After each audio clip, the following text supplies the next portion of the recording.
चलिए, welcome back and good morning. JavaScript में आगे बढ़ते हैं। हम अभी तक लूप की बात कर रहे थे पिछले वीडियो में। लूप में ही आगे बढ़ते हैं। लूप, जैसा कि मैंने आपको बताया था कि tendency of any code, any script to repeat itself, ठीक, until the expression gets false to make it exit। मतलब तब तक वो रिपीट करता रहेगा जब तक कि हमारा एक्सप्रेशन फॉल्स ना हो जाए। ठीक, जो कंडीशन दी हुई है, जो एक्सप्रेशन दी हुई है, उसको बार बार वो रिपीट करता रहेगा। ठीक, तो अभी तक हम लोगों ने देखा था फॉर लूप, तक हम लोगों ने देख लिया था। अब फॉर इन लूप पे बढ़ते हैं। JavaScript for in loop. The for in loop is used to loop through an objects property. अब ऑब्जेक्ट क्या होता है, यहाँ पे अगर कोई ऑब्जेक्ट में कहीं कोई कंफ्यूजन होगी, क्योंकि अगर आपने पहले नहीं पढ़ा होगा तो आप थोड़ा कंफ्यूज होंगे, तो मैं आपको ऑब्जेक्ट बताता हूँ। पहले ऑब्जेक्ट का यहाँ पे मतलब है आपके जावास्क्रिप्ट में कि unordered collection of related data. ठीक, इसको हम ऑब्जेक्ट कहते हैं। इसमें ऑब्जेक्ट भी आप पढ़ेंगे, क्लास भी पढ़ेंगे। क्लास में क्या होता है कि इसमें रिलेटेड डेटा का एक जो समूह होता है उसको क्लास कहते हैं। ठीक, इसको क्या कहते हैं? इसको कहते हैं unordered collection of related data. ठीक, तो आगे बढ़ते हैं इसमें। As we have not discussed object yet, you may not feel comfortable with this loop, but once you understand how objects behave in JavaScript, you will find the loop very useful। मतलब इसको करने के लिए आपको objects के बारे में जानना जरूरी है। ठीक, अनऑर्डर्ड कलेक्शन को ऑब्जेक्ट कहते हैं, ऑर्डर्ड कलेक्शन को क्लास। यहाँ पे एक सिंटेक्स दिया हुआ है, सिंटेक्स आप देख सकते हैं। For variable name in object, फिर उसके बाद स्टेटमेंट, वही तरीका है पहले वाला ही। In each iteration one property from object is assigned to variable name and this loop continues till all the properties of objects are exhausted. ठीक, यहाँ पे इन्होंने एक एग्जाम्पल दिया हुआ है। एग्जाम्पल को रन कराते हैं, फिर देखते हैं कि इसको एक्सप्लेन करते हैं। फिर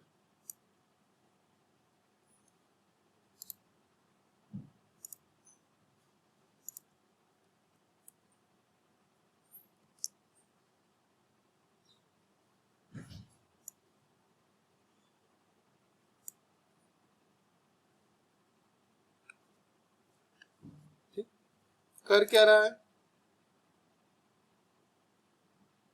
ये सारे के सारे जो भी ये प्रॉपर्टीज हैं उनको आपको डिस्प्ले करा रहा है। ठीक, ये पहले से बन के रखे हुए हैं। लूप तब तक चल रहा है जब तक ये सारी प्रॉपर्टी यहाँ पे शो नहीं कर ले रहा है। ठीक, तो ये सारी चीजें आपको डिस्प्ले करा रहा है। तो काफी सिंपल सा एक प्रोग्राम है, पहले से जो बन के रखा हुआ बस उसको कॉल कर दिया है और यहाँ पे आपको वही जितनी भी प्रॉपर्टी है इसके वो डिस्प्ले करा रहा है। ठीक, सिंपल। अब बढ़ते हैं लूप कंट्रोल की तरफ। लूप कंट्रोल क्या होता है? JavaScript provides full control to handle loops and switch statements. आपको पता ही है, पहले हम लोग ब्रेक लगाते थे। ठीक, किसी लूप को कंप्लीट करने के लिए टर्मिनेट करते थे प्रॉपर स्टेटमेंट से। ठीक, JavaScript provides full control to handle loop. There may be a situation when you need to come out of the loop without reaching its bottom. कभी कभी ऐसा होता है, हो सकता है कि पूरा कंप्लीट होने के पहले ही उस लूप से बाहर आना पड़ सकता है। ठीक, उस कंडीशन में हमें लूप कंट्रोल की जरूरत पड़ेगी। लूप कंट्रोल में ब्रेक की जरूरत पड़ सकती है। There may also be a situation when you want to skip a part of your code block and start the next iteration of the loop। हो सकता है कि कोई एक पार्ट को आपको स्किप करना पड़े। ठीक, तो भी आपको इसकी जरूरत पड़ सकती है। To handle all such situations, JavaScript provides break and continue statements। Break terminate करने के लिए और कंटिन्यू फिर वहीं से शुरू करने के लिए, इन दोनों चीजों की जरूरत यहाँ पे पड़ती है, इन्हें यूज करता है जावास्क्रिप्ट।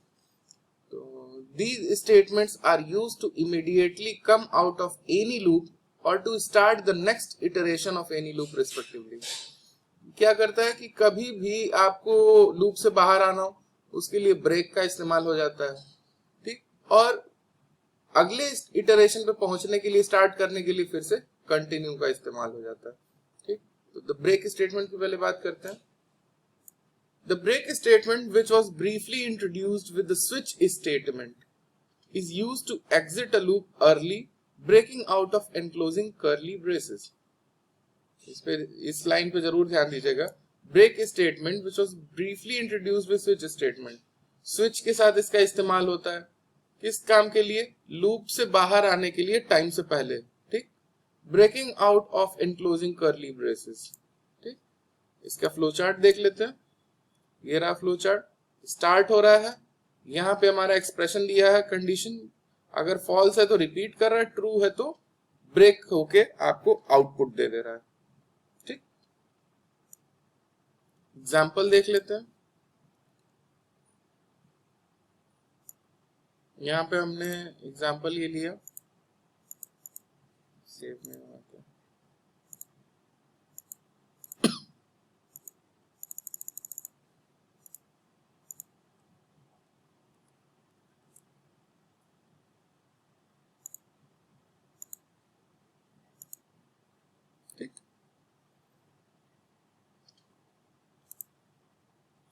वैल्यू चेंज करके देख लेते हैं।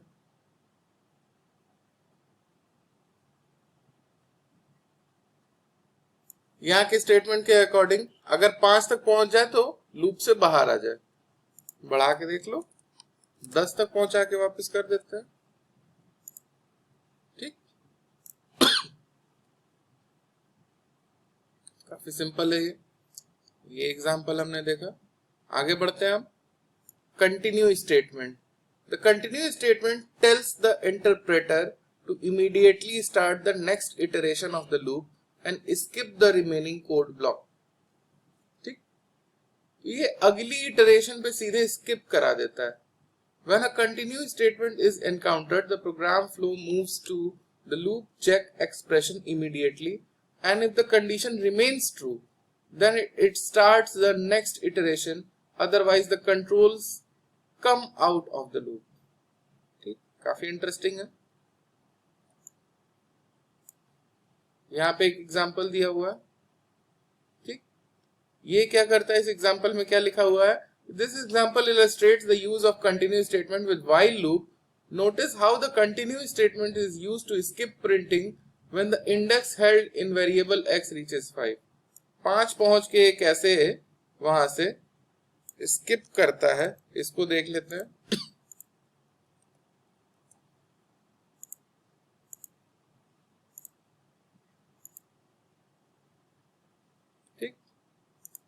चेंज करके x लेस देन 10 है। यहां देखिए 2 3 4 5 वाले को छोड़ दिया, फिर 6 7 8 9 10 किया। ठीक,